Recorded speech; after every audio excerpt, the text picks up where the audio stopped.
Caution is advised. Loveline with Adam Carolla and Dr. Drew. Hey, everybody, it's Loveline. I'm Adam. That's Dr. Drew. Forget about the phone number.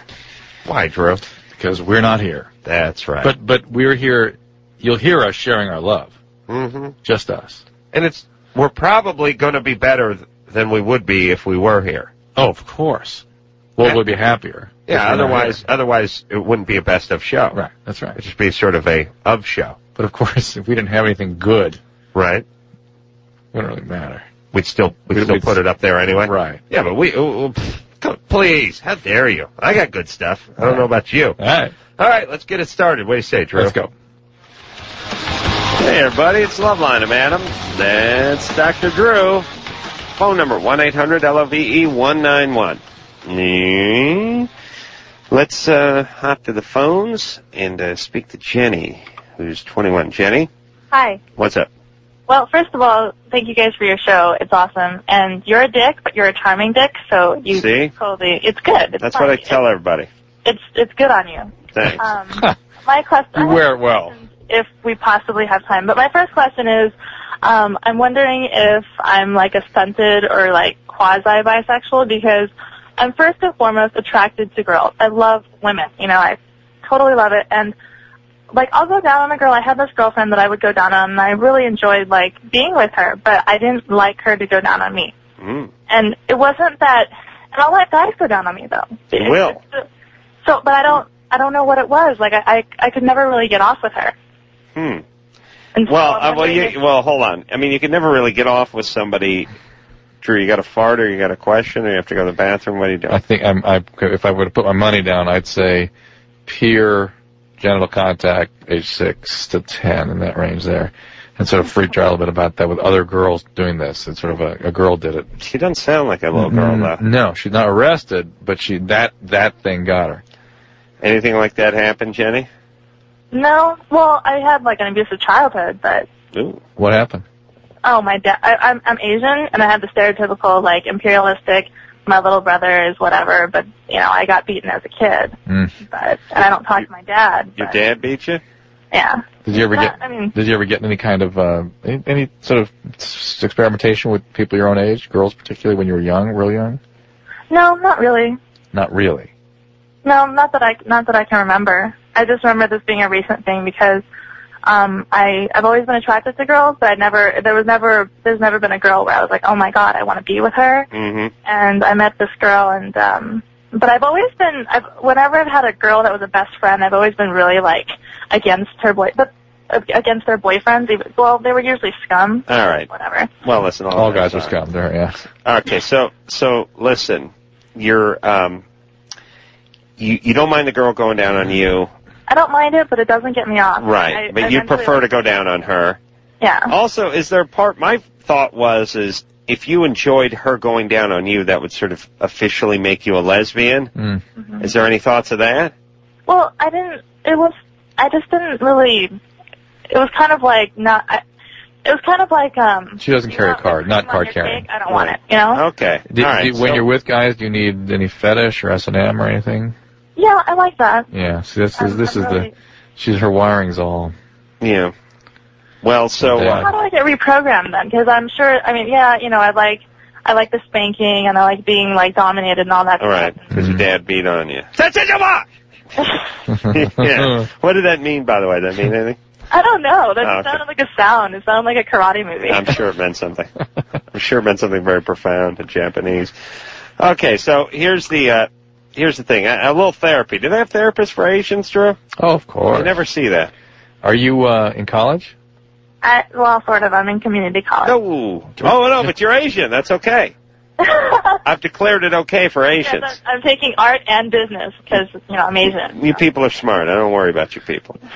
Okay, so therapy would be nice because your dad abused you. Yeah, traumatized kind of sort out some of these feelings, and may not be able to change the fetish and the need for high arousal in your sexual experiences, but you may sort of sync up with some of these experiences a little bit more and be able to experience yourself more genuinely in relationships and open yourself to intimate contact with really that kind of is what you're talking about with the girlfriends. Yeah. Maybe you end up being lesbian, maybe not, I don't know. Here's the deal, everybody. If you come from a less than perfect background, especially if you're like a lot of our callers and listeners who were horribly abused, physically, sexually abused, when you're 18, 19, somewhere between like 18 through 25, you're going to be spinning like a dreidel. Mm. And you pretty much string of bad relationships, maybe pick up some diseases, some unwanted pregnancies, substance abuse, fired from jobs, all that kind of stuff.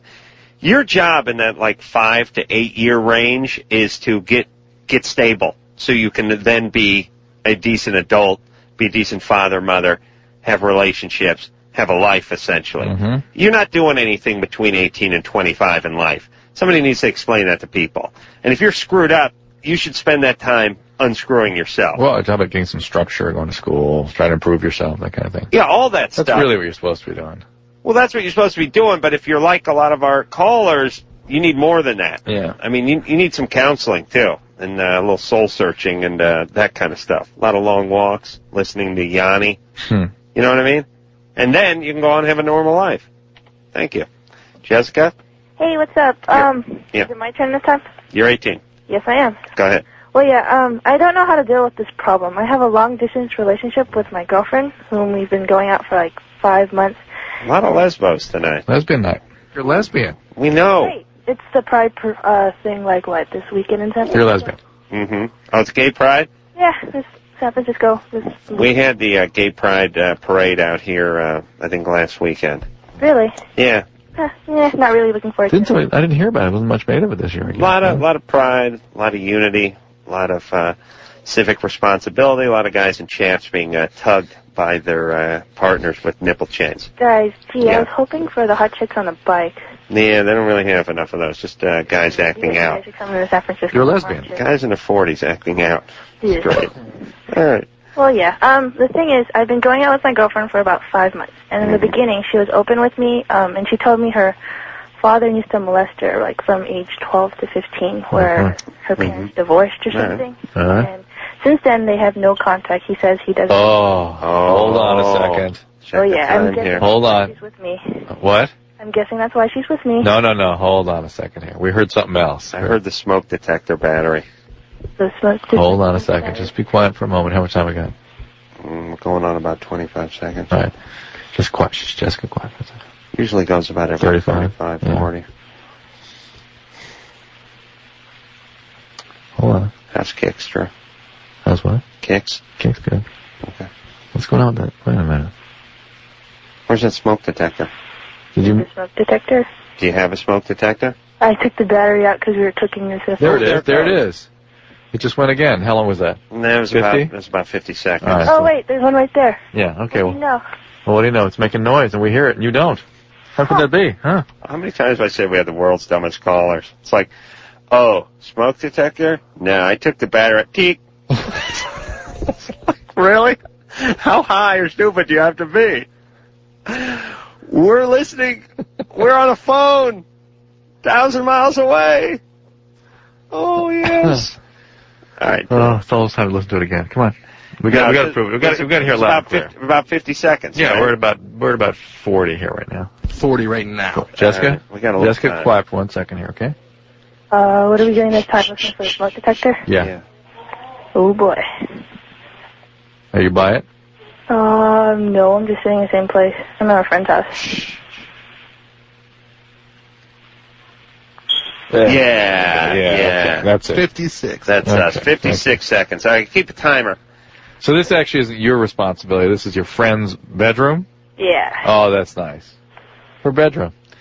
What was that? But Jessica was explaining that at her own home, she took the battery out. And by the You way, didn't change the battery. Pulled it out.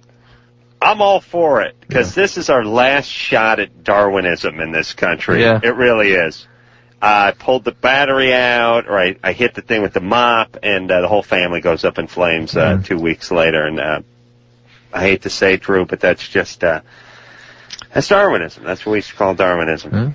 We'll call it evolution. Evolution. Evolution. So anyway, Jessica, and is your girlfriend there? No, she's not. She's about 200 miles away. Well, whose room is this you're in? This is a high school friend. Hold on 1 second. Oh, wait a minute. My mistake. We missed it. You missed the beep. Yeah. Sure. Oh, I hit the thing on the second it went. Darn. And where is she right now, your high school friend? She is downstairs, I believe. I don't know. see. I asked her if I can be alone in the room. I see. All right. Do you realize that an iguana could probably not sleep in a room that had a smoke detector that went off every There it is. 55 That seconds? seemed a little quicker that time. That was quick. All right, so Jessica, sorry for No obsessing problem. on it. Fascination with the Yeah. So you got a girlfriend. Yeah, she's been molested. She's a lesbian. She's crazy. What's the question? She's not crazy. Yeah, she is. She's troubled. She's chaotic. Well, anyways, the thing is, in the beginning, she tells me that the reason she's not with guys is because she has flashbacks of her dad molesting her. That's fair enough. Okay. Yeah. So we're together, and I think out of the 5 months that we've been together for like a month actually in person. And the sex is great up until 2 weeks ago. She tells me she wants to cut off no sexual things. I'm just like, great. And she goes, like after we make love, she has flashbacks. Yeah. All right. Well, she's a very seriously disturbed person who needs help. This is post-traumatic stress disorder from serious trauma. Yes. She's How would we relieve the stress? about 8 years, Yeah, 14 years she of needs therapy. some real serious work. Constant therapy. Therapy. Yeah. You got to get her in with someone who's used to dealing with trauma survivorship. Oh, Read my book, Cracked, coming out in August, where it's all about this. That's what I wrote about.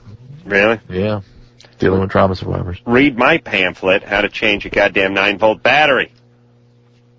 That drives me insane, Drew. I can't imagine. Drew, really, where...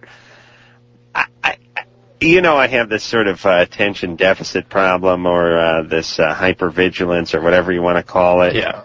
The notion that you... Wait a minute. You guys missed a beep. Yeah. Anna's just trying to hit it second right. late again.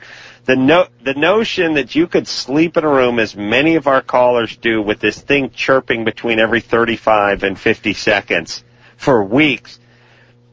If I was in a coma, Drew, if I was just in a full... This how, by the way, You'd wake up from the something coma. happens to me, I get in a car accident or something, I go into a coma, put one of these things in with the low battery. I guarantee... Day number 3, I stand up, I grab a mop, I bust it, I lie back down, I go back into the coma. That's what I do. Yeah, I can see that. All right? It boggles my mind. And I always like the part where they're not sure what we're talking about either. Yeah. They go, smoke detector, it's going off above your head, huh? But how weird is that we hear it 1,000 miles away across a crappy extended phone line? They usually argue with us, too, huh? No. What? What are you talking But about? it was funny, we got some insight to Jessica, too, because she pulled her battery out at home. Kathy? Yeah. What's up? Not much. I just realized that these things are going to have to be hardwired. The ones where you put the 9-volt in, unless it's some sort of Millennium Crystal, some sort of thing that powered the Star Trek mobile, it's no good. If you have to change it once every 3 years, it's impossible. Go ahead, Kathy. Okay, before I ask my question, I just have to say I love Adam. Yeah. I love you, Adam. I've got to find a guy just like you. Oh, boy. Why? Thanks, baby doll. What's up? My question is, I was just put on prescribed lithium today. I dropped it off at the pharmacy. They didn't have any. So I Hear that tomorrow. pressured speech? You get that? Yep. Yeah. Go ahead. My question is, they gave me an option of another drug. They said Wellbutrin wasn't going to work for me. So No. I'm doing the lithium and the Wellbutrin will speed you up even more. Yeah, and I'm already just... Yes, we can hear it.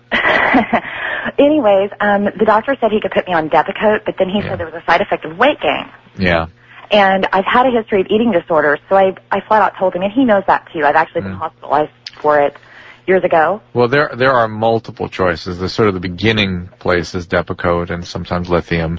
And then there's a number of, I have Topamax now and...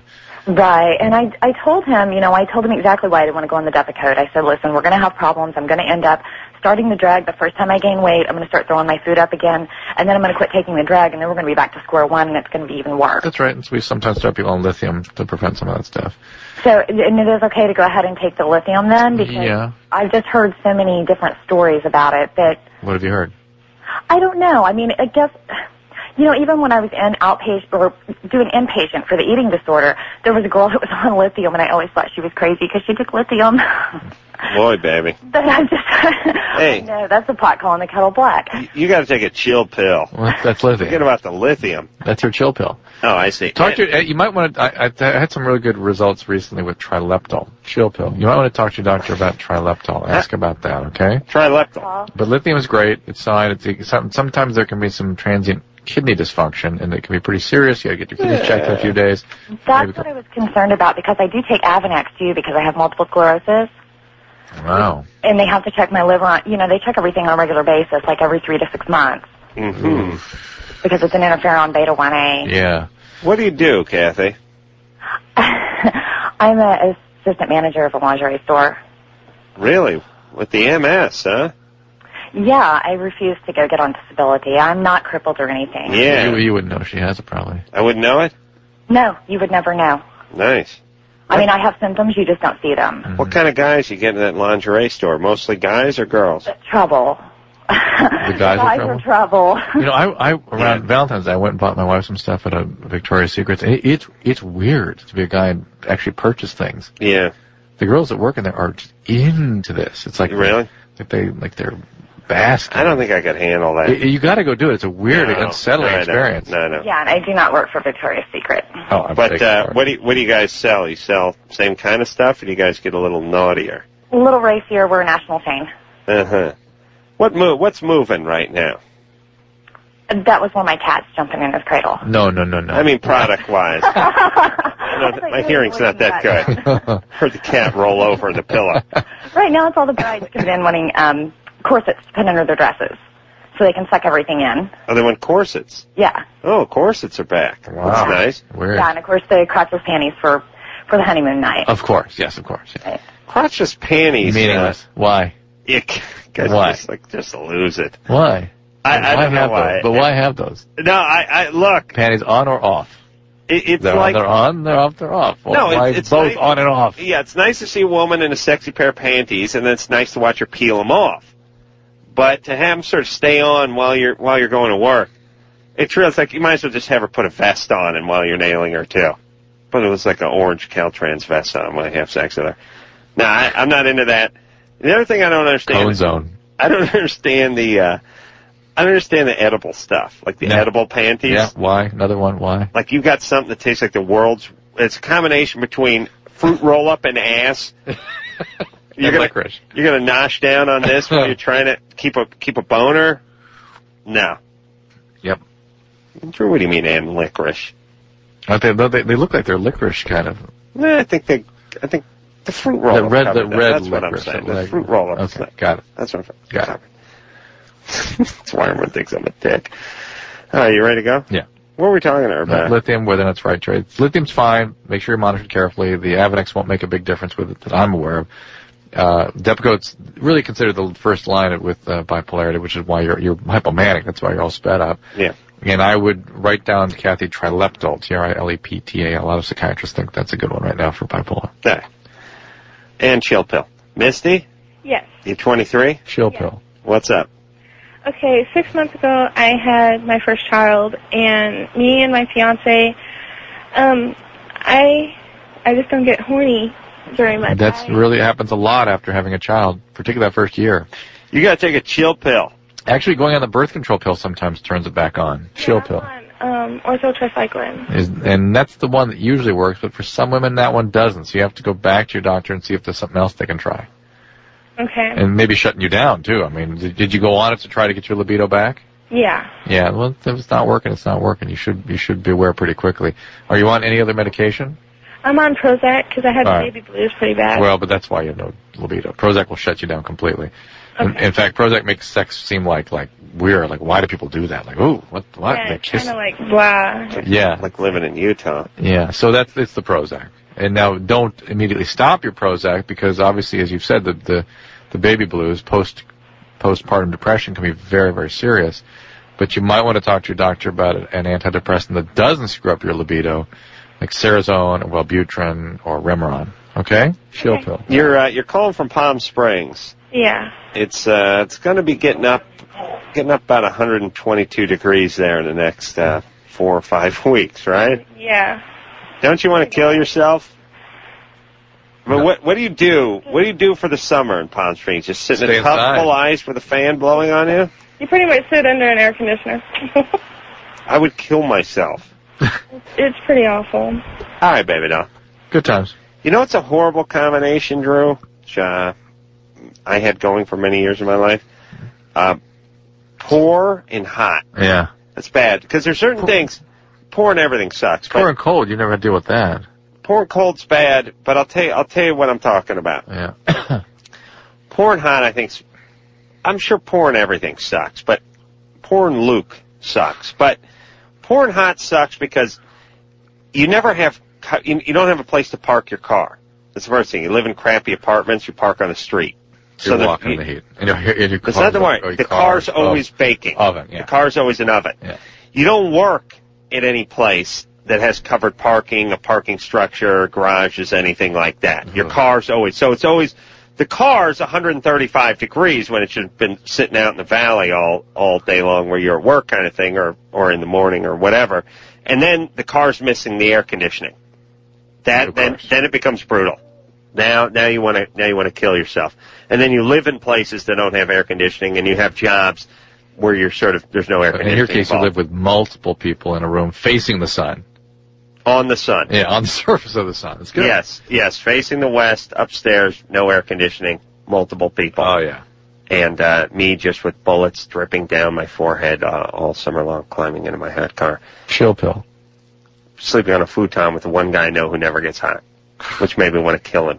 The only thing worse than being hot is being next to someone who's going, "No, I'm fine." Yeah. And you're going, "Aren't you burning up? This is miserable." And they're going, "Nah, I don't mind that." These feral children. That you go up 10 degrees. Yeah.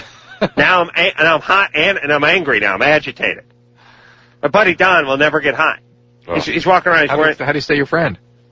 It wasn't easy. Yeah. The summers were difficult. All right, we got to take a break. When we come back, we're going to speak to Meredith, just because her name's Meredith. After this. Hey, everybody. Loveline, Adam. That's Dr. Drew. Phone number 1-800-LVE-191. Scott? Scott? Hello. You're 29? Yeah. What's up? Well, this question's for Dr. Drew. I need some help. Mm-hmm. Bogus. My girlfriend's here, and I got bogus already. The only thing that saves him is he has some sort of ethnicity that doesn't normally do bogus calls. Oh, no, it's not bogus. She's right here. All right. Some explanation for her. Why don't you put her on? Let her tell us. She's right here. We're on speakerphone. Oh, okay. What's your ethnicity? Hispanic. All right, see, non-bogus. You're right. Okay. Non-bogus ethnicity. I haven't heard your girlfriend ring in yet. Say something. I'm here. All right. What's the problem? She's embarrassed. Well, you pick up the phone. We don't need her listening. Thank you. Okay. Okay, so now what's the problem, Scott? Well, a couple nights ago, I had gone down on her, and she came like really hard, and she thought she peed on me. Mm-hmm. I told her that there was two types. I heard Dr. Drew talking about it, that there's two types of orgasm from a woman. That's right. She doesn't believe me. Well, it's that there's... Well, now put the speaker back. Was she listening on the radio, or is she going to listen on the speaker? Tell her to go in the other room, listen on the radio. Uh-huh. But don't make it too loud. All right. He wants you to go into the other room and listen on the radio. I've found from my experience with the women I've been in, they've had two types as well. No orgasm and no orgasm. Nearly no orgasm. Uh-huh. Yeah. Those are my two types. I think, Scott, what you're referring to is that two kinds of fluids can come out of a woman during an orgasm. Okay. And one is pee. There's female orgasmic incontinence. And one is female ejaculate, ejaculation. Yeah. And we kind of think from our little non-scientific studies we do here that most of it is not pee. Most of it is the ejaculate. Seems to be going that way. Yeah. Lately, especially, last couple of years. Uh-huh. So that's what it is. Okay, so... Now, you can obviously do your own tests. I mean, if it smells like urine, it may be urine, or if it kills the fern plant that's outside of my den window. Eat some asparagus, or you know. Eat some asparagus, Take some vitamins. Believe me, eat some asparagus. Okay. And then give her the orgasm. Oh, yeah, definitely. And I think... Save a stock of that asparagus for her ass, It's though. interesting... Thank you, Drew. It's interesting, Scott, how women are sort of ashamed about this. They don't understand that it's a very common thing, and that guys not only don't mind it, they're kind of into it. It's like, hey, look what I did. Whoa. Yeah. For a while. For a while. Yeah. And not when they're going down on them quite as much. Yeah. Not quite. Yeah. But just be able to. Guys like to produce. You know what I'm saying? Yeah, I guess, and it's tough on women, too, because when they go down on a guy, they have some fluid to deal with as well. That's right. But I think it's the difference, Drew, between taking a swig of the bad milk Yeah. and, which is what the woman essentially does when she performs oral on the guy, or being the person standing in front of that person when the person then spits it out. I don't know which one you'd rather be. I'd rather with one spit on, thank you. You would? Yeah. You want to take the swig? No. Come on, take a swig, man. No. Kathy? Kathy? Yeah. You're 17. No. What's up? No, I'm 19. But anyway. Yeah, you are 19. I was on orthotricycline for about a year, and I just switched orthonovium on Sunday. I had my period last week, and so I started. Why'd you switch? I was having a lot of like menstrual cramping that started when I took the pill. All right. And so they said that switching to orthonovium would help hopefully clear that up. But they said that I was supposed to use a condom for the first week that I was on orthonovium. I think it's Novum, isn't it? I can't remember. It starts with an N. Okay. All right. Hold on. Her phone screeners. No horrible phone lines. I think she's on her cell phone, but it's horrible. She didn't ask her question yet, though. I don't care. It's hurting my teeth. I think the deal is she's going to say the condom broke. Even when she No, she wants to know if she has to use it. Kathy? Yeah. Well, that's better. So, they say to use a condom for the first week after you switch. First week or first month? First week. All right. All right. And the question is? And so last night I was having sex with my boyfriend, and the condom broke. Oh, And you so son of a bitch, Drew. I was wondering. Oh, wait a minute. It says condom broke on the screen. Of course, Adam. Well, I'm a purist. I don't read the screen. I know that. All right. So I was wondering if I should get the 72-hour pill, or if I should wait to get tested, or do you know what would be the safest thing to do? The safest thing to do. Wow, that is an interesting question.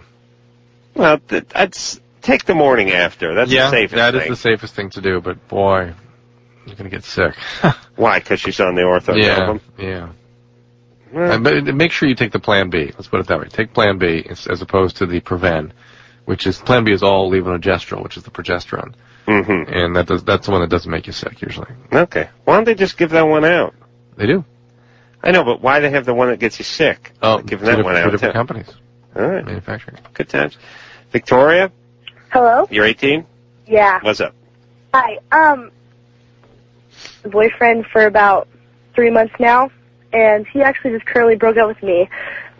It's actually kind of hard, but I don't know what it's because I really liked him or if I like the set, because he has like an extremely large penis. That you like that large penis? Yeah, but it's just different than what I'm used to. So I don't know if that's like, I don't want to like affect me for the rest of my life, kind of, you know. So I understand. People, well, I don't want to like. I'm scared I'm going to compare it to like if I have sex with another guy. If I'm going to compare him to. In other words, you've been like, spoiled. It's been too good. Yeah, so I don't know if I'm going to be affected for the rest of my life, and I'm scared that I won't have like the orgasms during sex now because I'm used to the size of his penis. Well, how big was his penis? Like probably 7-8 inches. Yeah. I am a big boy. Yeah. Well, a couple of things. A, you may find a guy with a big penis. I guess I'm gonna have to find one, huh? Well, you may. Or you may not need it so much. You may not be that. Number two, if you're having orgasms at 18, it's probably not the size of his penis. God, I pray it's not the size of his penis. Right. That's giving you the orgasms. I mean, you're good to go. You're just having them. Right. Any guy who does a good job on you, who you're attracted to, is going to give you an orgasm. Yes? Yeah. All right, but you just feel bad because this guy dumped you. Maybe that's it, but I feel like now it's like pathetic because I. Well, when somebody dumps you, you start painting all these crazy scenarios about never finding this and never having that again. It's all nonsense. Wait, why is it pathetic? What's pathetic? Well, I don't know. I've had issues with. Like, I'm not a sexually active person, so this is like the second person I've had sex with. Yeah. And the one before was actually my boyfriend of like a long, 3 years, who I lost my virginity to. And I've never, like, so this is my second time having sex with somebody before, and so it was I'm kind of really attached to him, and I don't know really how to take it. Well, why'd he dump you? I don't really know. Because I think that he's just not ready for the relationship that we had. I'm a fairly good girlfriend, you know? Yeah, but you were a little clingy. I guess I am. He's got a big dork. I like what? He's got a big penis, you know? No, what do you have to do? Yeah. But I let him do what he had to do. Like, he hangs with my friends all the time, and I don't know. Okay, like, Victoria, you're going a mile a minute But here. she's not crazy. No, you're fine. Yeah, she's fine. You're fine. Just relax. I'm just stressed out. No, Yeah, you'll you're find freaked somebody. out. You'll find somebody. That big penis scrambled your brain. Yeah, what am I going to do? You're gonna relax. You masturbate feverishly. You do that vengeance one too, you know. You you pay him back by diddling yourself feverishly, all right? And then you just relax. Enjoy your friends for a little bit. Yeah, you're gonna be fine. You in school now? College? Yeah. Yeah, you're smart. We're in college. I'm going to UW. University of Washington. Oh. Yeah. Yeah, you're fine. You're a smart girl. UW. You're good. You don't worry about any of these things. It's all gonna pass. I hope so. No, I mean life. Life. Yeah, we'll all be in the ground soon. Fast already, you know? It's moving fast. You hang out with your friends. You got good friends? No, not really. Great, that's all you need. Did she say no? Yeah. Oh. Jeez, I was really heading a direction there with the friends. Well, she knows she's got them. Yeah. Everybody's got to get good friends. That's all you got. Here's all you got. Here's all you got in life. That's all you got, Drew. All you got is your family, your mom, your dad, sisters, brothers, and then if you have kids and a wife, and then, boss, employees, aunts, uncles, things like that. Secondary family, second cousins, stuff like that. More distant, relatives. And your friends. And then, well, now hold on. Neighbors. Yeah. And then people you work with, coworkers, bosses, professional colleagues. There's people under you, above you. People you work for, yeah. And then there's strangers. Let's face it. You see them every day at the coffee shop? Guy at the coffee shop, guy at the market, him working at the deli counter, and your friends. That's all you got. That's all you got is those people that I mentioned in front of the friends and your friends. And then the people you meet every day. That's it. And I guess yourself. I guess you have to count yourself. Yeah. Okay. And the gas man, sparklets guy, whoever comes over to the house. Right. Yeah. Garden painter. Yeah. And then there's pets. I guess there's pets. Well, they got to take care of the pets. It was a guy who probably takes care of the pets, too. Vet and guys like that. Yeah, and then ancillary stuff. Gardener, poolman, that kind of stuff. And your doctor and your dentist. And dentist, professionals. Attorneys, stuff like that. If you work in the business like us, you might have an agent or manager. Engineers, things like that. Phone screens, manager, producer, and your friends. That's all you got. That's those people and your friends. That's it. That's it. Unless you're into anything exotic like snakes or parrots. Travel. We travel. Yeah. But again, there's the people on the plane, the people at the hotel, and then of course people in the country, indigenous people you're going to visit, and your friends. Yeah. That's it. That's all you got. That's all you got. Unless you're a religious person, in which case there's deities and things like that. People that look over you, God, Jesus, Jehovah, that sort of thing. Bodhisattva, and a relationship with him, that kind of thing. And your friends. That's all you got, Sarah. Am I right? Hello? Those people, those 35,000 people I just mentioned, and your friends. And that's it. That's all you got. You understand? All right. And me and Drew. Okay. And that's it. And any new endeavors you... Yeah, and we got to include you now in our group. Okay. All right, so what's your question? A year ago, during the summertime, I invited two friends over and we got really drunk, and from what another friend told me, I ended up having sex with my other friend. And you have no recollection of that? No, not at all. Ooh. Not at all. I was really, really shocked when I found out. These are girls? Yeah. Well, both of them girls? Huh? Both girls? Yeah, but I was only with one of them. Okay, but that's all you got. and then the other one. Yeah. And your friends. And I just wanted to know if that's a really unusual thing, because I've heard people say, well, you experiment in college and stuff, but I was only 16, so I want to... Hey, listen, girls, when girls get really loaded, they're really Yeah. They really become fluid, and they can do whatever they want. I wonder if you actually did do something, though, whether or not your friends are just kind of goofing on you. Because well, no, it was my best friend that told me about it. She said that she sort of witnessed it and kind of passed out. But you seem to have no impulse in that direction at all, though. Yeah, I really don't. That's why I was sort of shocked about it. And then I also wanted to know if, because she's had sex with other people before, I want to know if, like, a year later, if, you know, symptoms, like, can pop up, like, of an STD or something. Nah. I got really freaked out. You're fine. From somebody giving you oral sex? No, from, like, no, she didn't give me oral sex. Like, we had sex, like, if we were male and female. How'd you do that? I don't know, like, we were both... Sure, come on, use your brain. Yeah, no, but I'm saying, like, because, like, a month ago, I got sort of, like, a bump down there, and I... Hold on a second, we can talk real quick. Do you know what she's talking about? There are two girls. You know, and they had sex like they were male and female. Drew said from oral sex, and she corrected Drew and said, no, we did it like male and female would. Now, there's a couple things that could be here. You could go strap-on. Yeah. You could go non-strap-on, but just sort of hand tool, something. Fireplace poker, banana, flashlight, something. Or there could be a crotch-to-crotch kind of thing. Yeah, but... What do you think? Which one are you going None for? of that seems like a sort of drunken groping. I'm going crotch... Brian brings up the fist. That's a good point. Sarah? Yeah, I'm thinking it's the latter. I'm going from what my friend told me, but I just wanted to know. I think she brought up the fist? No. Just put a ladder in you said? No, the crotch-to-crotch thing. Crotch. Yeah, I just wanted to know if, because she's had sex with other people, I wanted to know if I could have possibly caught something. Should never listen to anybody, except for my friends. And then, yeah, I mean it's possible, but you would have had symptoms before now. Yeah, but that's I still have trouble believing. The crotch thing is hot, but it's hot. You think they do that? And they're 16. They're not. I would have saw something by now. So 16, and they're not into being a lesbian, really. And what the hell? They're loaded and groping around. Are you cute, Sarah? I guess. Yeah. And what about her? Yeah. I don't know. She's my friend.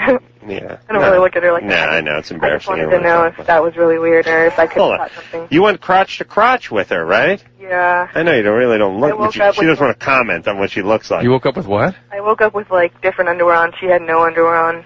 Wow. Yeah. Okay, so Drew, quiet down. What's your question, Drew? This just doesn't fit for me. I don't know. Why? You think it's bogus? No, it's not. I swear it's not. No, it's not bogus. I just think the friend might be kind of goofing on her a little bit. No, she would remember if she did nothing. She might have something, but yes, you have some recollection of this, right, Sarah? Well, leading up to it and stuff, but the actual deed, no, I don't. But I could believe there was some groping and that kind of thing, and then the friend kind of freaked out. No, their friend is her best friend. She's telling her straight up. Girls don't goof as much as guys do. Guys be like, dude, you blew him. You blew him, totally. And be like, what do you mean? We were wrestling, and then I went upstairs. No, dude, you blew him first. Stu, am I right? Oh, yeah. I mean, that's what guys would do. Girls don't really have so much of that. They went crotch, Drew. All right, we'll be back. Hey, everybody, it's Loveline. I'm Adam. That's Dr. Drew. Forget about that phone number. I just corrected Tara, don't call me Tara, goddammit, synovial cyst. What happened? Popped it. Yeah, what did I do that for yours? That's what you had in your hand. No. Oh, no, you had a different, we thought you had that. Yeah, everybody thought I had something that was what they wanted me to have, but turned out to be something much worse. Yeah. Yeah, and it popped, and you couldn't, you tried to stab it with a syringe, remember? Pull the pus out. Oh, my hand's still weird, It's so tingly. No, I don't want to show you anything, because you touch everything. You poke. No. You poke where it hurts. Show you. No, I had surgery on my palm and my wrist. No. 3 years ago. It's weird. It's dead. There's dead spots in it, Sure. It didn't work out. It worked out. It's weird. So the point is that Dr.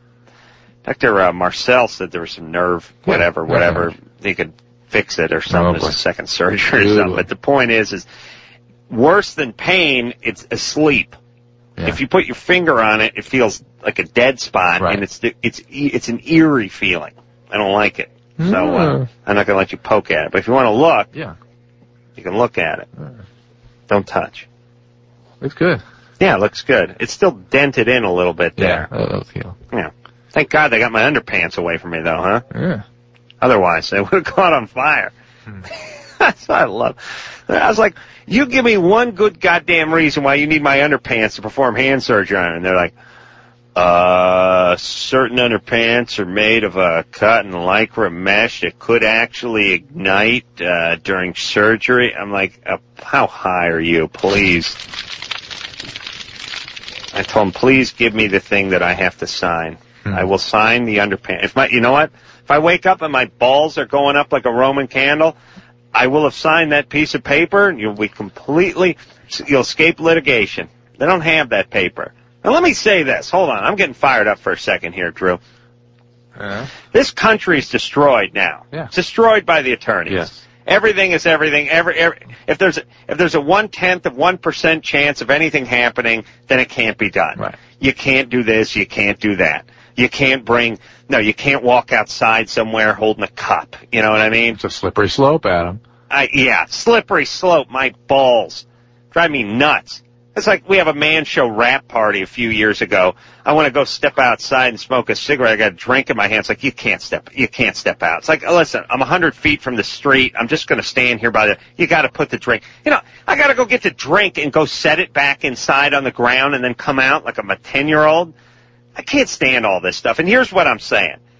Just start producing. You got all those pieces of paper that everyone has to sign that gets everyone off the hook if there's anything should go wrong. Give me the piece of paper that lets me keep my underpants on and carry my drink around. You know what I mean? Let me sign a waiver. Unfortunately, it's so bad waivers don't stand up. I know. It's just horrible. You know what I want? Here's what I want in life. I want some general piece of paper that I can sign that says, listen, unless I'm standing in line at your amusement park and I get hit with a crossbow through the neck, I'm not suing. I'm not suing anything. Let me sign the general paper, and then let me go about my goddamn life. I'm inclined to take responsibility for everything that happens in my life. No. My neighbor's hillside fell in my backyard. I cleaned it up myself. I'm not going to blame you have a good, healthy, low self-esteem, Drew, and that's why we've lasted. But let me give you an example.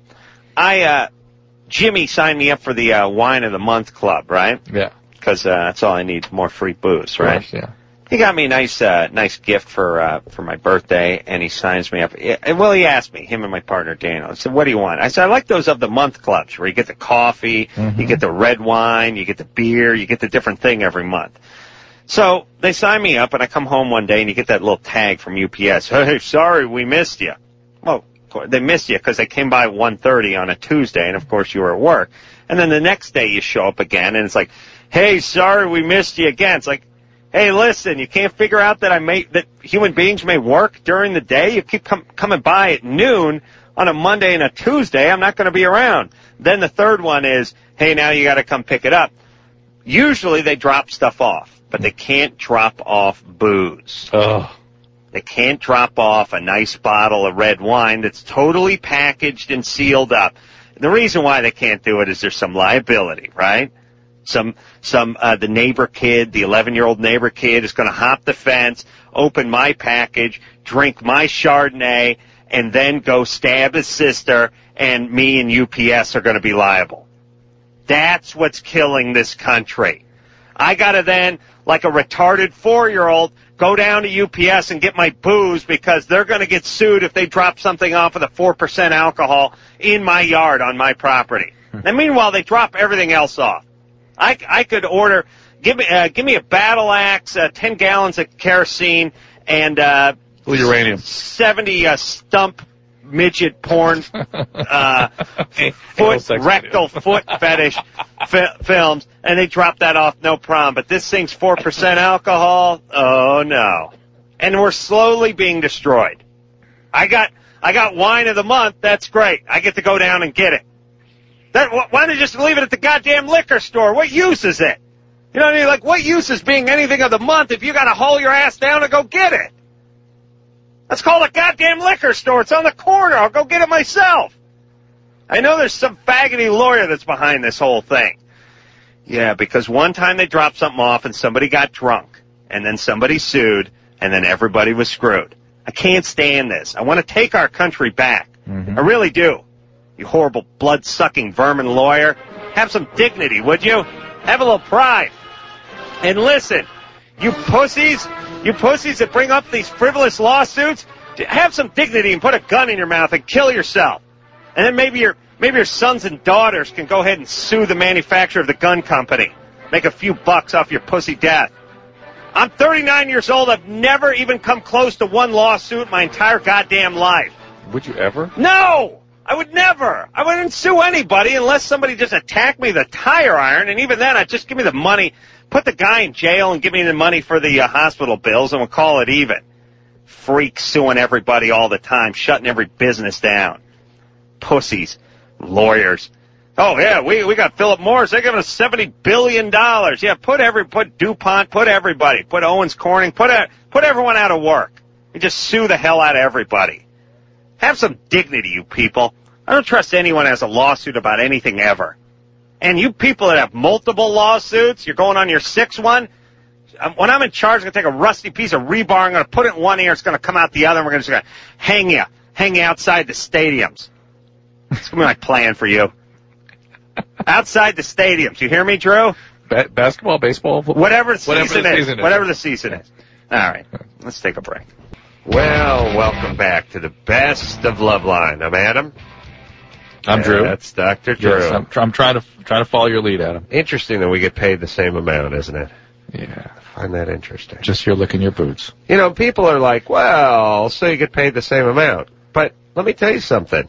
If Drew got paid what he should get paid, then I would get paid more. It's not like I just get what I'm getting and Drew would get less. No, I would get your money. Mm. And I would kick you back a couple of bucks. Mm-hmm. You know, a little, what I call wham. Wham. Walking around money. Oh, yeah. You know what I mean? I had that when I did Crank Anchors. Yeah, I kick it back to you. Yeah, that was nice. I give you a little per diem. Yeah. It's a month, give you $20, a little money, vending machine money. It's good. Yeah. All right, let's keep the train rolling, Drew. What do you say? All right, just us. More Best of Loveline, and here it goes. Phone number 1-800-LOVE-191. Just finishing my rant with Drew about how I hate waiters and waitresses and how they don't have to average $180 an hour. There's something stuck to your head, too. Yeah, that's my brain, buddy. You aware of that? Get used to it. Oh, I got a Post-it stuck to my head. That's nice. I mean, when I'm thinking, Put I trap on your paper head. like a magnet. All right, so I was yapping about that. The parking? I hate the park. I hate the valet. The more expensive, the restaurant, the more expensive the valet. The other thing that drives me nuts, as I was saying, is they don't pay waiters and waitresses, so it's up to us to pay for them. Yeah. So you just drop $170 for you and the old lady to have a nice dinner, and now you got to pay for the guy too. Ugh. The one that drives me the most nuts on that, and there's a handful of these jobs, it's diabolical. They don't pay. The employer does not pay the employee, so we have to. It's the massage, the masseuse. Yeah. I don't get them, but my wife and all her cronies do, and it's always like, how much is it? It's $110. And customary. It takes an hour. Yeah. All right, it's $110 an hour, no materials, little canola oil. I mean, there's not much. It's not like you're using. It's not like you're going through $80 worth of carbon fiber or anything like that. There's no materials, so it's like it's like $100 for an hour. All right, that sounds like well, then you got to tip them $30. Yeah. Why? Well, because they don't get paid. I mean, they get the tip. They get a small hourly thing, but the house keeps all the money. Well, my thing is that's between them and the house, because you're paying $100 for 45 minutes worth of rub down. Shouldn't the house just give them $50 and keep 50 and everyone be happy? No, they don't get paid. Really? This is a great scam. I got to do this, Drew. I know. I got to get some employees. I got to farm them out for $100 an hour, and then say I don't pay them. So you got to pay them, and that $20 you pay them. That'll be the $20 they make an hour. That's right. I'll just keep the 100. That's right. That's for the canola oil and the fresh towel. Oh, it's the overhead. And the flip-flops. Yeah. That's going to run something. All right. Yeah. You got it. I don't like it, Drew. Am I right or am I right? You're right. It's the one thing Drew and I agree on. Mm-hmm. Really good. Yeah. Yeah. $100 an hour. Got to give a nice tip. Yes, sir, Mr. Carolla. Lorenzo? You're 18? No. Lorenzo. Gone. He sounds like he's gone completely. Yeah. Let's talk to Kristen, who's 22. Kristen? That's me. What's up? Oh, nothing much, guys. I just want to let you know that I've been listening to you since I was in 6th grade. Oh, my goodness. Yeah, that's right. Wow. Anyway, So you know what? You just keep me coming back, so you're doing a good job. Congratulations with everything. Thank you. Why, sure. Anyway, my question is, I'm 22 and I've never had a really serious relationship before. And the thing is, I really don't know why. I just went to a wedding in Missouri where my cousins I haven't seen in 10 years, and, you know, they just married, and it was just the strangest thing, you know? All right. What was strange? Just strange. You've never been in a serious relationship. You wanted to be in one? Well, you know what? I haven't been adverse to one. I'm not going to be like, you know, like wedding or anything. Well, what does that mean? I don't know. Listen, Chris, you're a smart girl, but you're a little bit not. You're not, fat. No, Drew. Yes, fat. No, you're not. You're not angry, but you're a little bitter. I am a little bit bitter, but only just because I've been thinking about it recently. Okay, so you got a little energy. And so, what is the issue? Why aren't guys? You know, I don't know. I'm not, you know, ugly. Yeah. But I'm not like, you know, the hottest chick on the block. I like when people do this. I like when they go, I'm not ugly, but I'm not the hottest woman in the universe. I like where you go. I always get suspicious when I hear that too. Like there's too much exaggeration there. All right, so Chris, there's nothing wrong with you physically, right? Yeah. All right, where's your dad? Oh, Dad's at home. Do you I'm meet a daddy guys? girl, actually. Yeah, I was gonna say she's too picky. Oh, you're too picky, right? No, I'm really not. You're not too picky. I mean, I probably had kisses in my entire life. Had what? I probably had 3 kisses in my entire life. Well, yeah, that that'd means be pretty you might picky. be picky. You're fat. Drew, please. No, I don't know what it is. Only thing I can think of is that I'm an only child. All right, hold on a second. She can't hear us even. I don't know. We said you were too picky, and then she said, I'm picky. I've only had 2 kisses Yeah. in my whole life. And I don't know what she meant by that. Did she mean that guys didn't try to kiss her? Or, and Drew, don't tug on your coat. You make me nervous because equipment here is so goddamn crappy. Kristen? Yeah? Okay, so Drew said you were picky. And you I'm said... sorry, I couldn't hear you. Drew said you were picky. I'm picky? Mm-hmm. Okay. And you said you'd only been kissed 3 times. Right. That was your response to my saying you were picky. Well, I'm sorry. Maybe I misunderstood, but my response meant that no one's ever tried except for 3 people. Really? Yeah. But maybe you're putting out a vibe, you know. Yeah, you're sort of stay away. Yeah. You're smart? Yes? Yes? I'm sorry. My phone's cutting out. I apologize. All right. Okay. Listen, hey, number one, we gotta have good connections. The cell phones. Hey, if someone's on a cell phone, put the cell phone on there. I don't know if you do or not, and I don't know if it says it on there, but I want to know. It could mean take them early, or it could mean not take them at all. But please tell everybody if they can possibly do it to get on the landline and to pick it up and all that kind of get off the speaker and do all this. So I can't. 1 out of every 2.5 connections is bad on this show. That's way too high an average. Shouldn't it be like 1 out of every 300 calls is a horrible connection? It's every other goddamn call on this show. It can't happen that way. Lisa? Yes. Uh-oh. Connection sounds bad. Yeah. Can you hear me? I hear the hostility, though. Yeah, what's up? Hello. Hello. All right. Can you hear me? Yeah. Dr. Drew? Yeah, what kind of phone are you on? I'm on a cell phone. Oh. You are. Yeah. I'm Ironic. sorry. That's all I have. You don't have a landline at your home? No, I don't. Wow. Wow. That either means you're super cool or super loser. I'm going to go with the latter. No ladder. Well, the former. Oh, Ladder. okay. No, the latter. Yeah. But it'd be the former to the last one I said. You say ladder, Lisa, and she's thinking about something you step up and get off the ground on. So it's latter, L-A-T-T-E-R. The latter. We're coming undone here. Go ahead. Okay. First of all, I want to say, Adam, I like you because you tell people how it is and you like to speak your mind. All right. Shut up. Whatever. What's going on? What's the question? Okay. My question is, I've had the last 3 relationships I've had. The first one was abusive. The second one was okay, I guess. The third one got a little bad, and the one I'm in now is just really not working all that well, I guess, because I haven't talked to him in almost a week. And for some reason, I'm attracted to guys who play in bands. still there? We're here. Yeah. We're listening. Okay. Yeah.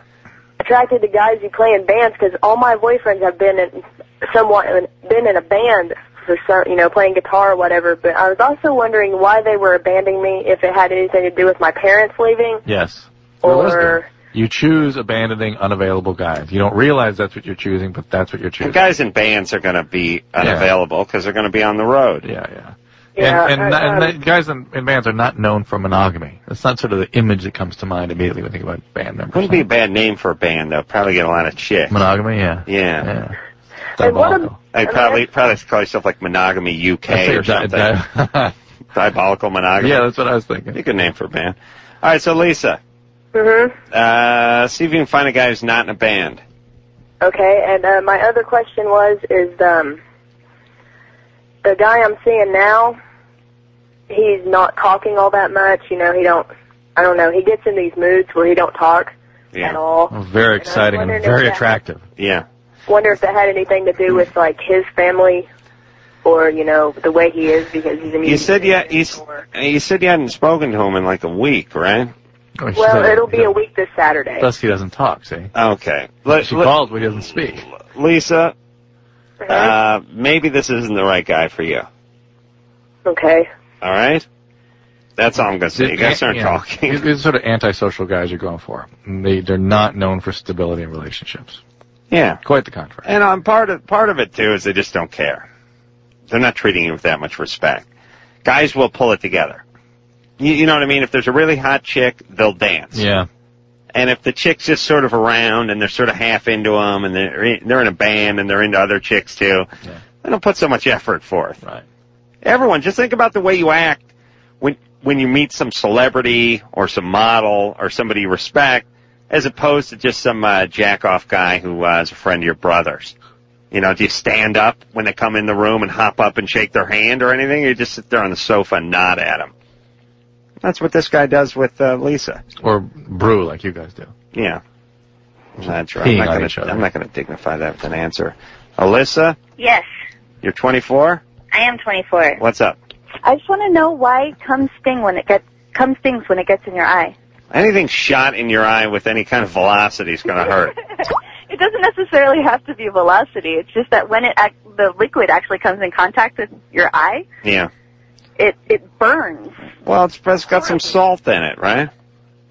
Drew, what burns her eye? I'm just salt. Well, first of all, yeah, it's the pH and the salt content, the concentration of these various things in the eye, as opposed to.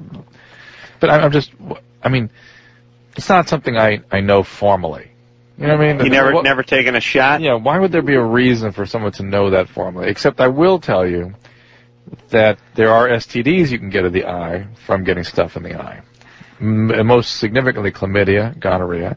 And if it really stings and starts to discharge, that could be an STD. No, I'm just talking about casually for a few seconds. Oh, just casual cum in the eye? Okay. Right. Like, let's just say you met a guy on the bus. Yeah, and just, whips it out, smack right in the eye. Ah, it burns. No. Yeah. Well, look at it this way. Pee-pee stings your eye, too, right? Exactly. I've actually look never at had pee vinegar, everything. Your finger touches your eye, it stings, Nothing feels good in your eye. Yeah. That's true. Okay. Except completely inert things which are balanced to, be exactly what your eye is used to. Yeah. Saline. All right. Even Visine, I guess, actually stings a little bit. Yeah, of course. All right, there you go. You use that to wash out the semen, right? Actually, I go for clear eyes, but hey. All right. Oh, you a hasher? No. Yeah, you smoke a little weed, though, right? No laugh. Every now and then. No. Most of the people, that whole eye drop thing, I never got into it. And then I realized a lot of stoners are into it. The Visines and that stuff are really bad for your eyes. Are they? Yeah, they constrict the blood vessels. Yeah. And that tends to restrict oxygen supply to the cornea. It can cause all kinds of problems. Yeah, I never got into it. I just thought, what if I like it? Visine? One more thing I got to carry around with me. The knowledge that you like eye drops? No, here's what I'm saying is use it all the time. I see. I went down this slippery slope with chapstick.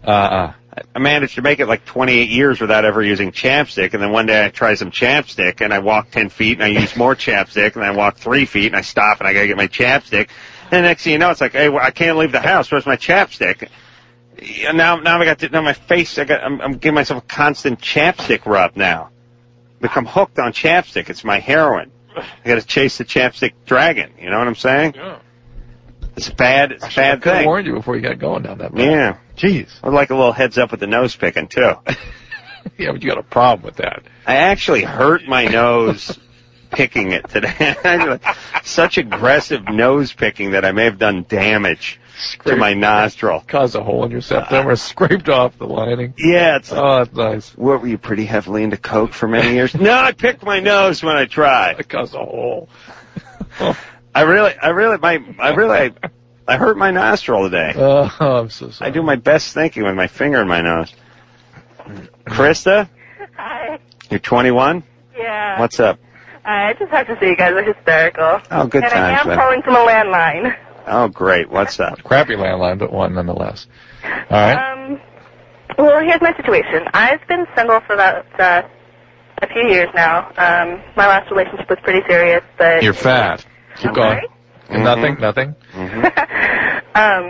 But You're gay. It turned bad. So, at any rate, I met this new guy, and we've been seeing each other for a while, and there's a lot of sexual tension between the two of us. We both really want to have sex with each other, but we want to take things slow, and we don't want to have a lot of partners in our lives, sexual partners. And so I don't really know where to go from here. I mean... Third base. Wait, I'm confused. How long have you been dating him? A few months. She doesn't want to rack up any kind of sexual numbers, except for she's with a guy she's really into. Had it gone through a period where you were promiscuous?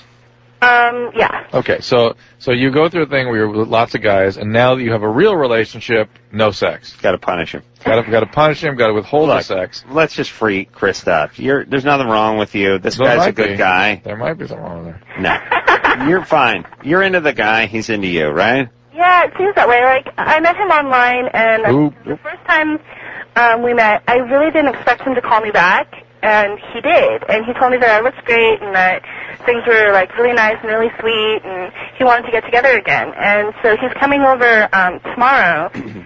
Where does he live? How far from you? About 2 hours. All right. So we only see each other maybe once a week. Okay. Over a few months. Yeah. He's coming over tomorrow to stay for the weekend or something? No, he usually because he lives out in Long Beach and I live in Van Nuys. Oh, 2 hours? That's 25 minutes away. No, not really. It's far. Okay, listen. San Diego is 2 hours. Is how far past Long Beach? Yeah. San Diego is 2 hours from Van Nuys. Okay? All right, Long Beach is... An hour. You're fat. 40 minutes. It's not that far. Okay. I'd drive it if there was some oral at the end of the highway. Okay. Look, here's the thing. You like the guy. Uh-huh. He likes you. Uh-huh. Feel free to proceed cautiously with the relationship. I'm worried there's some sexual compulsion here because she goes through this phase of intense activity and then becomes depriving. Anything happen? You ever get raped or sexually abused or anything like that? Yeah, when I was younger, Told you, I was Adam. molested by my therapist. Oh my God! How old were you? I was about 7. Wow! Oh my God! And he was my mom beat me when I was little. Oh my God! So Your therapist molested you? Therapy, yeah. And your therapist had sex with you? No, he would just touch me.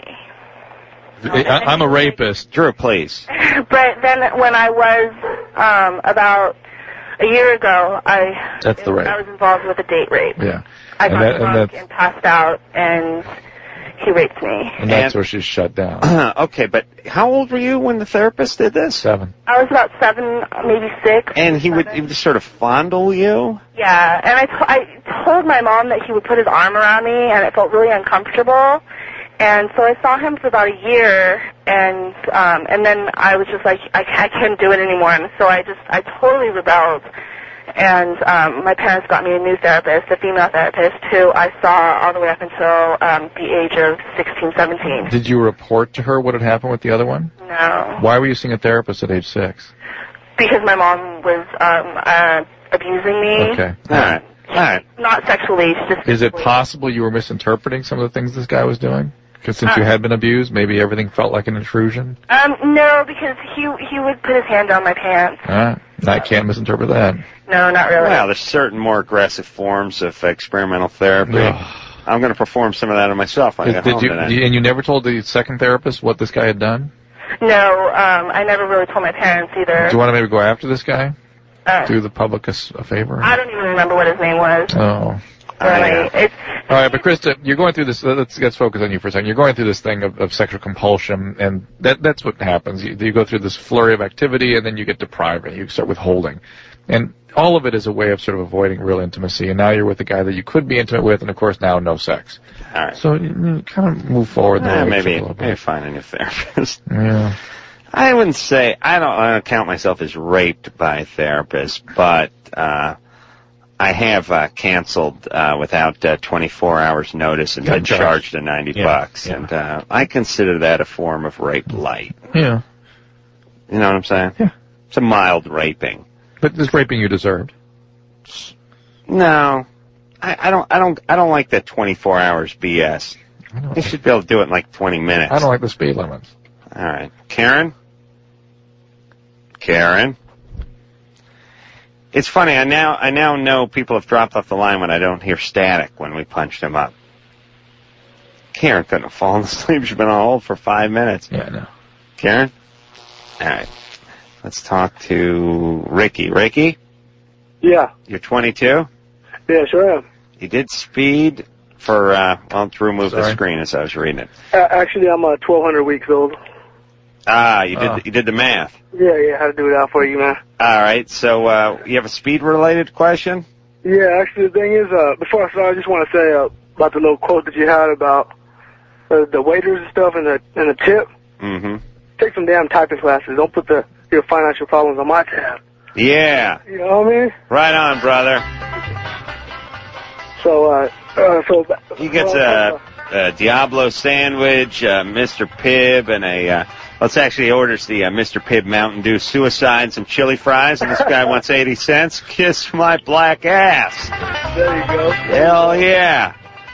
Yeah, take some damn typing classes. That's right. Take them typing classes.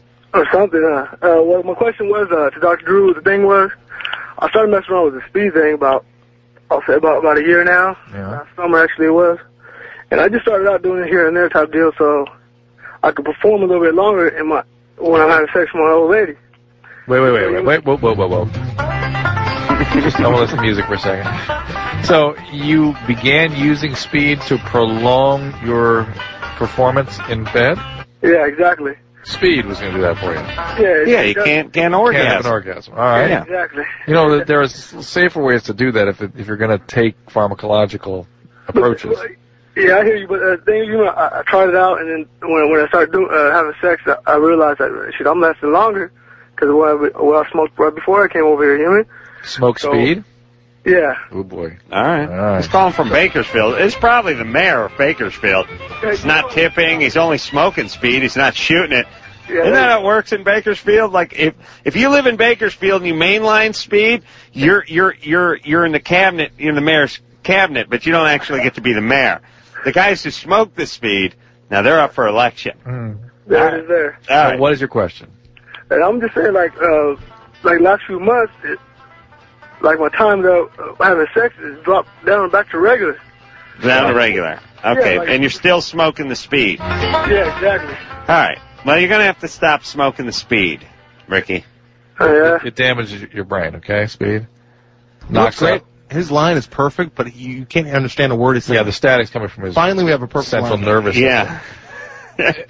It causes destruction of the limbic system. Yeah. Memory problems ensue. It's tons of problems with this drug. It's an awful drug and profoundly addictive. Even though it seems like it's kind of no big deal, just smoking it 3 times a week, something like that. It is. When you start thinking, what?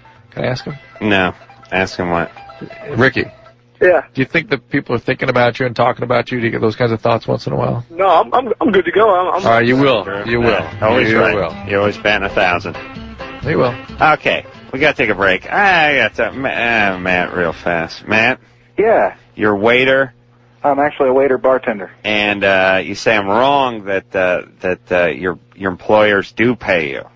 Well, the federal law says that tipped employees can have a minimum wage of between $2.13 $2.25 an hour. I think it just went up, but $2.25 an hour maximum. Oh, I But see. because of workmen's compensation laws and unemployment insurance, almost all wait staff are part-time. We only work between 4 and 5 hours, 3 or 4 shifts per week. Right. So we're expected to make as much as a normal person would in a 40-hour work week. This is the argument that the commercial actors use that you like so much. Yeah, it's great. Yeah, it's like when those ferries were on strike a few years ago, the SAG or AFTRA or whatever other crappy union I was forced to join if you want to work in this business. People are like, how can you sell out your own union? It's like, listen, how could someone sell out Stalin, who was living in the Soviet Union at the time? It's like, no, you were forced to join this group.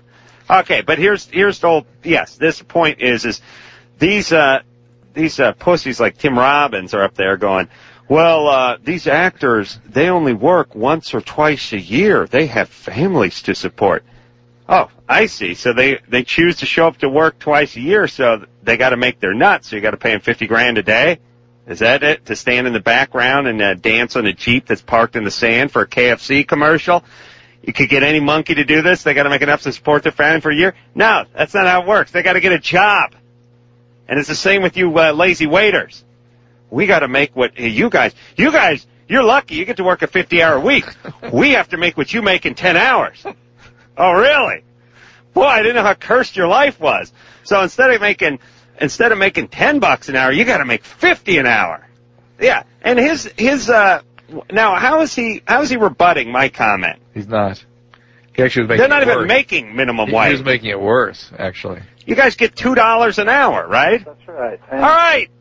Who pays you the $2 an hour? Well, basically what my point was is most of us are working night times. This is the only job we can get to put ourselves through school. Oh, who cares? So, who cares? Call your congressman. Listen, your whole point is we got other stuff to do other than work. So we need to get paid a ton. Beat him up more when we come back. All right, we got to take a break. Do you understand this argument, everybody? The argument is listen, I'm going out on auditions during the day. I'm doing some modeling gigs. I'm going out for this. I'm doing that. I go to school. I only work a few hours at night. Hey, I got to pay the bills. So I'm going to need a couple $100 cash every night. That's great. The other thing is he's making the point that we're making is the employer should be, whatever it is, the employer should be picking it up. Employers don't even pay these guys minimum wage. Yeah. Pay them $2 an hour. The F is that? And we'll be back. Hey, everybody, it's Loveline. I'm Adam. That's Dr. Drew. Phone number 1-800-LOVE-191. All right, we got to get out of here with Matt. Hey, Matt. I'm here. Your waiter. Yes, sir. All right, we're done with you. Okay.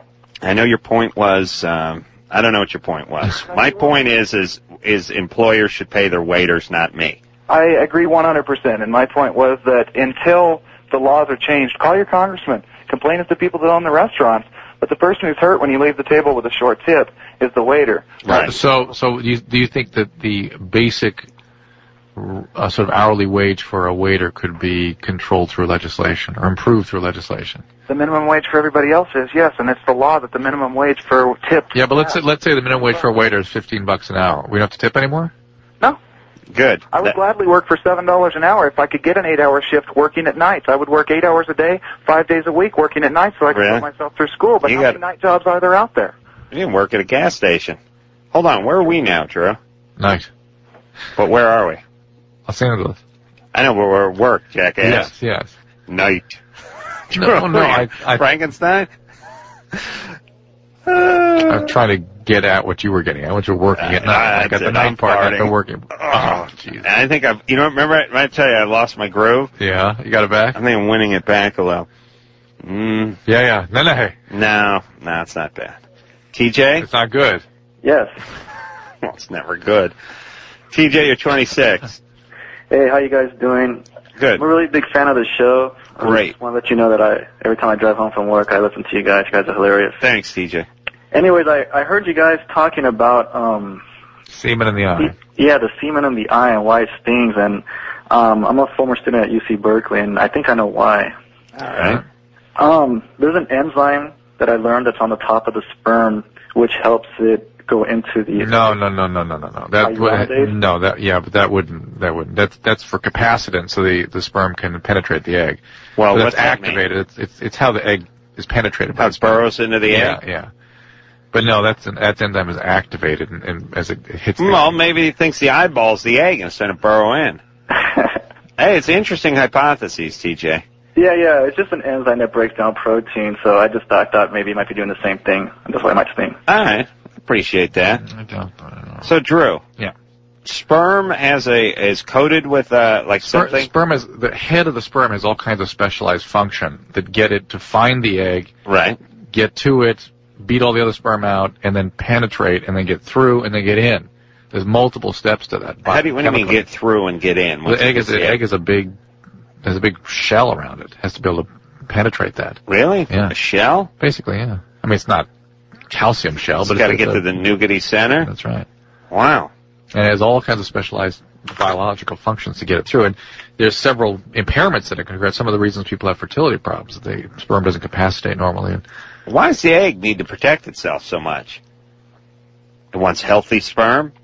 Yeah, once it's got to put up a little battle so only the strong can get through there? Exactly. Boy. It's, and also the sperm fight it out with one another. Only one gets through. I wonder which one of my sperm won. I think the weak one won. I think it was one of those situations you see once in a while, like in a tough man competition, where the tough guy actually loses on a sneak punch. That caused you? I don't feel like I'm the number one sperm. Yeah, but think of the other Carolla sperm.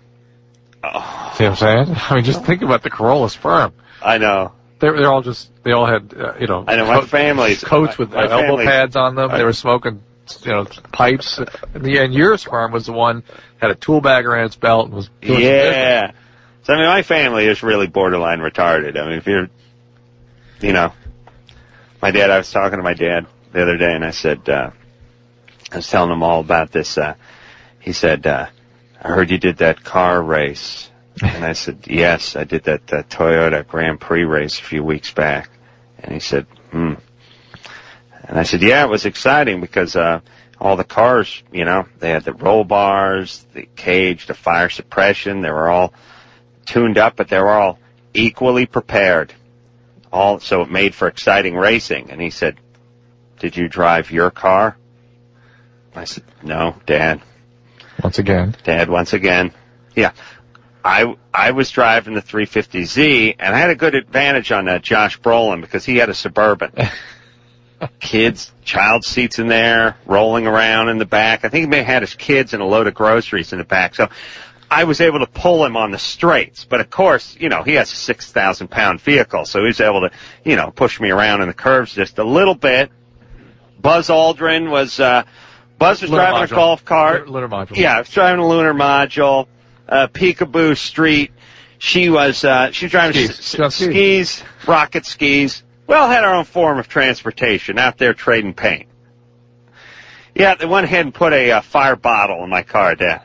That's just it. Harness, net, everything. You understand my family may be retarded. I know. Okay. From your mouth. All right. To God's ears. Jen? This is Jen. That's right, Jen. So with an A. Jan, you better improve that attitude, Jan. All right. Drew saw where my finger was. I grabbed it before it hit the hold button, so let's go. What's up? Okay. I met this guy when I was 25. He told me he had herpes. I was okay with it. I researched it. We fell in love, blah, blah, blah. 10 months later, we broke up. We didn't talk for about 6 months. Started talking again. Then we started sleeping together again, and all of a sudden he decided to move. A week before he moved, he had an outbreak due to stress, and I ended up getting herpes. You had sex with him while he was having an outbreak? Well, he didn't know. I see. He didn't, because he was under so much stress. He was on a cyclovarin, and so he didn't know that What? He had an outbreak in spite of being on Zovirax? No, I mean, he does take it all the time, but apparently he had one and he was unaware. He had an outbreak in spite of being on Zovirax? No. He didn't have an outbreak? He did. He had an outbreak in spite of being on acyclovir? Right. How many times did I have to say that before she answered my question? No. Yeah. No. Screw you. I'm tired of Jen. Jan. Such corrects me 10 times right out of the box, and then arguing with Drew. What Drew's saying is he was on suppression therapy, right? For the virus, yes. Some people take that stuff all the time. If they feel an outbreak coming on or they're having an outbreak, and other people who have a bad case of it take it constantly. Yeah. I've seen the commercials. They're kickboxing. Yeah. They're having a good time. Uh-huh. All right. I don't know what Jen's question was. Do you? Up on the board, it says something about having a relationship. How does she get a relationship even though she has herpes now? So you're not with this guy anymore? Correct. Okay. And now you want to have a relationship. Right. That's fine. Same way he was able to have one. Yeah. But I actually have dated a couple people, and as soon as I was really honest with them and said, well, I have this, they pretty much gave me some bullshit. Oh, please. Jan is angry. Oh, yeah. Jan's like a world-class coos. And the reason the guys are dropping her is because she's a bitch. Because of the herpes. If a guy was really into her, he would deal with it just the way she dealt with it with her boyfriend. Listen, if people really into you, they'll date you if you got HIV. Yeah, that's right. Absolutely. All right. Jan. Yes. You're a pain in the ass. That's why they drop you. It's not because of the herpes. Actually, I'm not. I'm kind of bitter now because of the fact, because it was recently that... No, you've been bitter for a long time. No, I've been depressed for a long time. Okay, well, your depression comes across as anger. The irritability and stuff and hostility from the depression, you're projecting that. So look into all that stuff. And then don't worry about the dating right now. Focus on the depression. Get yourself in a little better place. And it'll be fine. Find a guy who's into you, he's into you. Just the way you dealt herpes with, and all. Yeah, you dealt with this guy's herpes, somebody will deal with yours. It's not that big a deal. All right? Okay. Hey, good times, though. I'm not gonna satisfy you with a laugh, even, Adam. How dare you? Now, what is going on? That we just talked to Jan, who up on the screen it said Jen, and that's why we mispronounced it. And now we have someone else named Jen. And how many Jens do we talk to a year on this show? Look how many mics are on the screen. 3 mics and a Jen. Full house. Hey, Jen. Hello. You're 19. Yes, I'm 19. Oh, I like you so much better than the evil Jen. Oh. Jan, evil Jan. Yeah. What's up? Okay. Whatever. Me and my roommates were kind of curious about if marijuana affects, or if after you smoke marijuana for like a long period of time and then you go to quit, if it can cause like insomnia or sleeplessness. Yeah, there's a whole withdrawal syndrome associated with pot, and insomnia is a big part of it. Irritability, moodiness, a lot of depression, suicidal ideation, well above and beyond the degree of depression. In other words, you may not feel that depressed, but you'll just start preoccupying about killing yourself. That's a strange kind of side effect this drug causes. And then a lot of craving and a lot of irritability. Anything you stop screws with your sleep. Right. Well, when you've been sleeping, it's a downer, and then your brain sort of compensates for that. And then when you remove it, it's all those counter-regulatory mechanisms are there. That's why you can't quit. Okay, so even if you have like no previous signs of depression or whatever, it can still cause that. Stopping if you smoke pot long enough, it will make you depressed in essentially 100% of cases. But even if you don't have the depression and you stop abruptly, you can get depressive symptoms then. Right. Okay. You need to be sort of followed if you're a marijuana addict. It's a very pernicious drug. All right, but good times. Good times, yeah. Thanks, guys. Yeah. See, there you go. There's a nice one. She's one of our nice callers. Yeah. Take a quick break. We'll be right back. Hey, it's Loveline, madam. That's Dr. Drew. Phone number 1-800-LVE-191. All right. Let's get it going, Drew. What do you say, buddy? I get some good calls. Hop back to the phone. Speak to Daniel. Oh, there's a good 24. Good phone right away. It's great. What's up? Hey, what's going on? I have a question, or it's kind of like a statement at the same time. I was wondering what's a good tip for you guys to give on a nice fine dining experience with wine, dessert. The bill's $85, $90, maybe $150. What is your guys' tip on those dinner experience there? What percentage? What? Yeah, especially if it was good, bad. No, 20%. Usually about 20%. Yeah. Okay. Here's what I do. He's got a bad line. I will tip more if I go in and have $8 worth of eggs, I'll leave them $5 just because who the hell wants to get 20% of 8? $1.60. That's no good. So I'll do that. But on the other hand, I'm not into. You know what? I'm not into the big thing. The big tips. Here's what I'm saying. You got some waiter at you go to a nice restaurant and you go there with a group of 5 or 6 people. You run the tab up to like $600-700. The waiter's been waiting on you guys for about an hour and a half, and they're also have 3 or 4 more other tables. You got to drop. You got to drop like 100 and change or whatever it is. Nah, they don't need to make $300 an hour. Like they're not attorneys. I'm fine with that. I know I sound like old man Carolla here, but here's the way I look at it, and this is what makes me a prick. The whole time I swung a hammer, I made $15 an hour. I was reading plans, I knew all the codes, I was framing houses, and I was a skilled. I drove a truck with $2,000 worth of tools on it. You're some half a fag actors in town with a little dippity-doo in his hair. You're 22 years old. You need to average $80 an hour? No, you don't. You're just schlepping food. You don't have anything.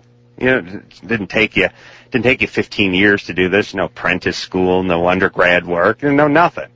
I mean, I'm fine with you making a living, but you don't have to get rich. You don't have to make more than a guy who has a skill by any stretch of the imagination. Plus, you're getting phone numbers the whole time and then hanging out. You're eating for free, getting phone numbers and hanging out and getting drunk with the bartenders after you clean up. I have no sympathy for these people. I'm actually jealous of them. And what else, Drew? We good? Dominique. All right. Dominique? 21. Yeah, hi. How you doing? Good. I just want to tell you guys, first off, I love listening to you guys. Thank you. And... Oh, wait a minute. I know what I wanted to say. Oh, no. Here we go. I don't like any of those jobs where the people go, well, the management, they survive off the tip, so you got to pay them. It's like, look, you go into a nice place, the steak's $32.50. Oh, you want the braca flour too? That's another $8. Can't pay the guy who's bringing it to me? I got to pay him? Yeah. Like, well, yeah, but they don't pay him. These guys don't get paid. What a great scam. Yeah. I would love to run a business that went this way. Yeah. I don't pay my employees, so you pay me. Then you got to pay them too, because I don't really pay them. They wouldn't be able to survive off it. Really? I just dropped $700 at your sushi dump. Maybe take some of that money and pay them. This is all the money they get. Yeah, because you don't pay them. Shouldn't they pay them? Yep, absolutely. All right. I also don't like the fact that you can go to the IHOP or the Denny's and park for free for as long as you want, but you go over to Nobu and it's $4, and you got some Nicaraguan guy shaking you down on the curb. Nothing worse. Geez, I don't have any cash on me. What you got in the ashtray, man? Oh. It's like, let me fish some quarters out of it. I got like $2.75 here. It's all I got in change. Yeah, that's not going to do it. It's like, we just spent $1,200 in the restaurant. Yeah, we're not affiliated. You're not affiliated? You're standing out front parking people's cars who are going into the restaurant. I wish the restaurant would just pay for those people. Of course. All right. I get, all right. Don't get me going, Drew. Don't get me started, Dominique.